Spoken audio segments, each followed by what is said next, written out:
Bienvenida, casi buenas tardes, ¿verdad? ¿Puede decirnos su nombre, el cargo al que aspira y de dónde es originaria? Muy buenos días, soy Ana María Ibarra Holguín, soy aspirante a ministra de la Suprema Corte de Justicia de la Nación. Yo nací en Gómez Palacio, Durango, pero crecí en Torreón, Coahuila. Muy bien, gracias. Le voy a hacer la primera pregunta. De resultar usted elegida como ministra de la Suprema Corte de Justicia de la Nación, ¿cuáles serían sus propuestas para optimizar en tiempo y calidad la impartición de justicia? Muchas gracias por la pregunta.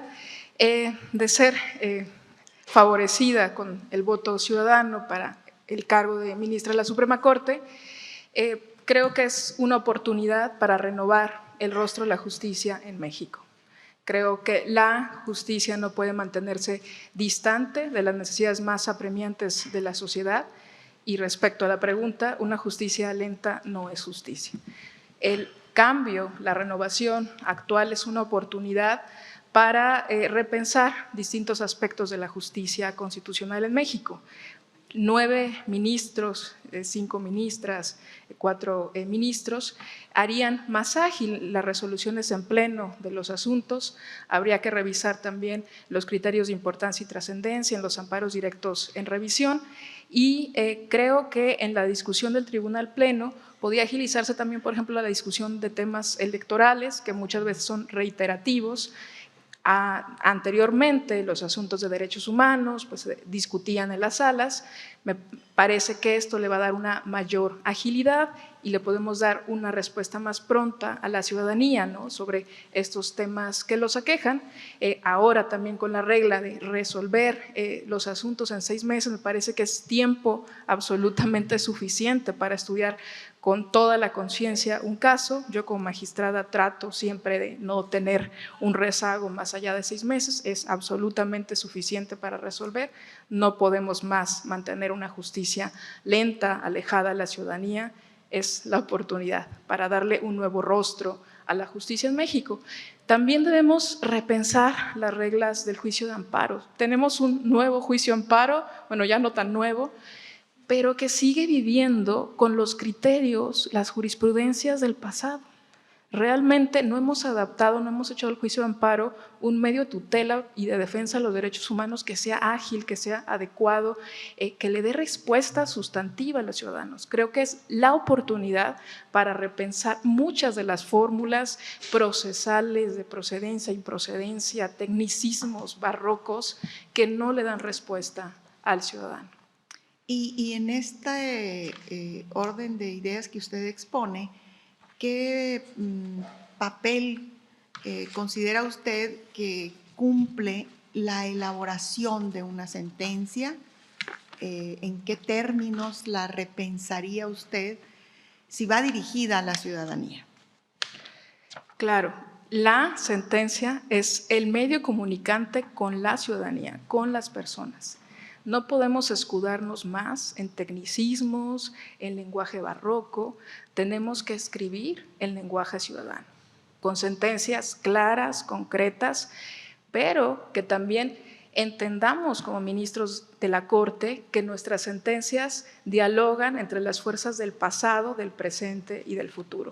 Del pasado, ¿por qué? Porque tenemos un compromiso con los precedentes, con el presente. ¿Por qué? Porque vamos a darle una solución a las partes que tenemos enfrente en conflicto, pero también nuestros criterios sirven para encauzar el cambio social. Nuestras sentencias también deben guiar este cambio social. Entonces, si nosotros vemos a las sentencias como eso, como un instrumento de cambio que está en tensión entre estas fuerzas, entre dar estabilidad, pero también generar cambio, responder a las demandas sociales de la actualidad, a las demandas de la población, podemos hacer de las sentencias un instrumento que acerque el derecho a la ciudadanía.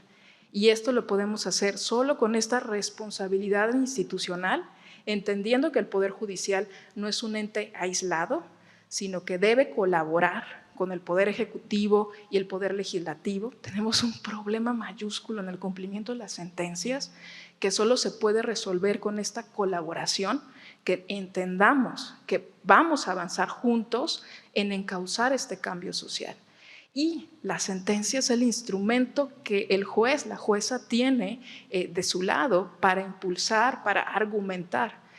Tenemos que formarnos en las mejores teorías para dar las mejores respuestas prácticas. Yo, como secretaria proyectista de la Corte durante 10 años, tuve la oportunidad de avanzar en muchos casos de derechos humanos y estoy convencida en el poder de los argumentos y en el poder del lenguaje ciudadano, en el poder hasta pedagógico de las sentencias. Gracias. Gracias. Sí, en materia de derecho internacional, nosotros tenemos algunos elementos que nos ayudan también a hacer ese análisis y esos criterios que seguramente en muchas ocasiones hemos revisado en la Corte. En razón de los derechos de personas de vulnerabilidad o grupos vulnerables como mujeres en situación carcelaria, ¿qué criterios ha manejado la Corte y que tengas conocimiento? Una excelente pregunta. Tuve la oportunidad de proyectar una sentencia sobre mujeres en reclusión y cómo debe ser su separación con sus niños. Es una realidad que hay niños en las cárceles.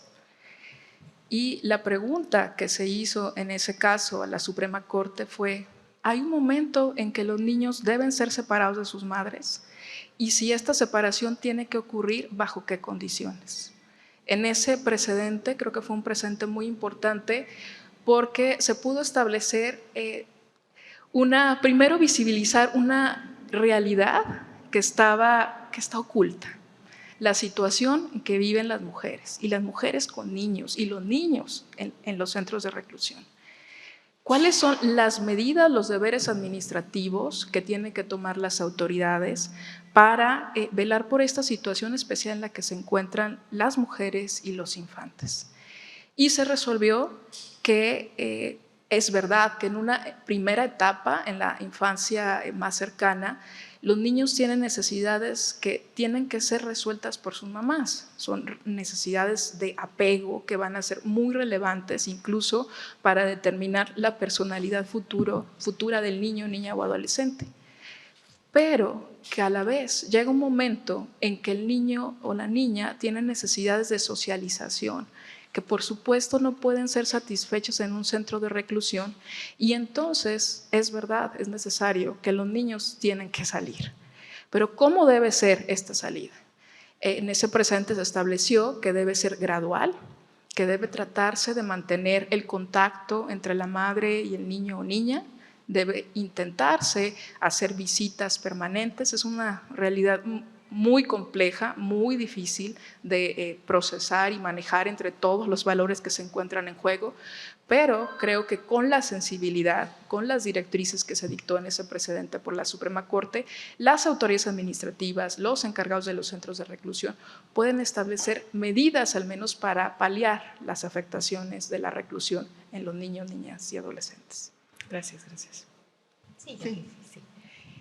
Bien, como conocedora de la perspectiva de género que eres, quisiera nos compartieras desde tu punto de vista cuáles crees que son las enseñanzas que nos deja la sentencia de la Corte Interamericana de Derechos Humanos de 2018, en donde el Estado mexicano fue declarado responsable de violación de derechos humanos a las mujeres de Atenco y frente al Estado mexicano. Muchas gracias por la pregunta.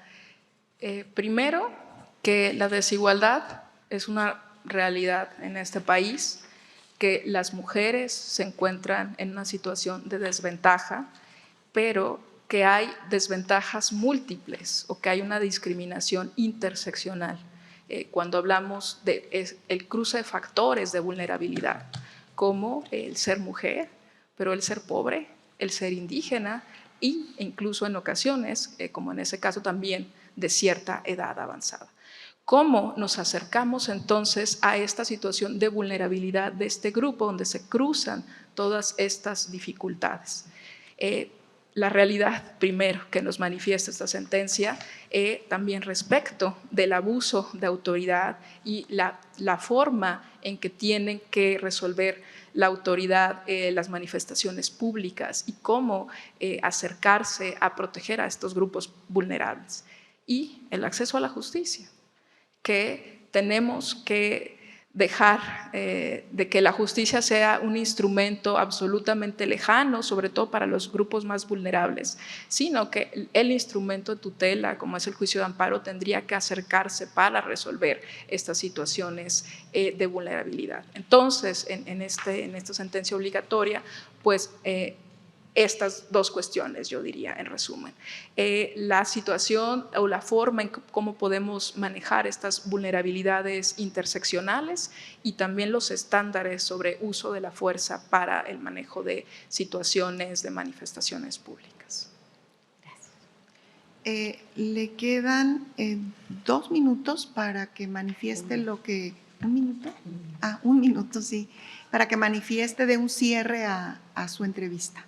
Muchas gracias por el espacio. Es momento de renovar la justicia en México, no solo de renovar a los integrantes de la máxima casa de la justicia, sino de renovarlos con una visión que busque una justicia con equidad y sentido social, que acerque el derecho de la ciudadanía. Es momento de cerrar la brecha de desconfianza con la ciudadanía y hacerlo también con responsabilidad institucional, entendiendo que el papel de la Corte es un papel de colaboración en el avance de los derechos humanos con los otros dos poderes del Estado. Es momento entonces de acercar el derecho a la gente. Muchas gracias. Vamos a comunicarnos a través de los medios que ya lo hemos hecho para darle seguimiento al proceso. Gracias.